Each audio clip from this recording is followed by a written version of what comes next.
গাজা সংকট নিয়ে যুক্তরাজ্য এবার কঠোর অবস্থান নিচ্ছে।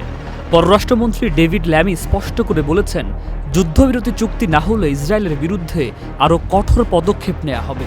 গাজায় মানবিক সহায়তা বিতরণে জিএইচএফ এর ব্যর্থতার তীব্র সমালোচনা করেছেন ল্যামি। তিনি বলেছেন, এখনও গাজায় পর্যাপ্ত সাহায্য পৌঁছাচ্ছে না, মানুষ অনাহারে মরছে, এটা গ্রহণযোগ্য নয়। ইতিমধ্যে পশ্চিম তীরে ইসরায়েলি মন্ত্রীদের ভ্রমণ নিষেধাজ্ঞা আরোপ করেছে যুক্তরাজ্য। ল্যামি বলেছেন, ইসরায়েলের আচরণে পরিবর্তন আসছে, কিন্তু তা পর্যাপ্ত নয়। বান্ডেল থাকলে প্রতি সেনমানিতে টাকা বাঁচবে। বিকাশ সেনমানি বান্ডেল কিনে জিতুন প্রতি লেনদেনে। যুক্তরাজ্য ইসরায়েলের সাথে বাণিজ্য আলোচনা স্থগিত করেছে এবং অস্ত্র রপ্তানি বন্ধ করেছে। তবে আন্তর্জাতিক সম্প্রদায় এখনও ইসরায়েলের বিরুদ্ধে আরও কঠোর পদক্ষেপ চাইছে। ফিলিস্তিনের রাষ্ট্রীয় স্বীকৃতি প্রসঙ্গে ল্যামি বলেছেন, এটা কেবল প্রতীকী হওয়া উচিত নয়, বরং বাস্তব পরিবর্তনের অংশ হওয়া দরকার।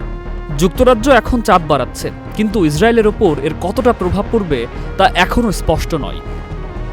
সুকান্ত সরকার, চ্যানেল আই।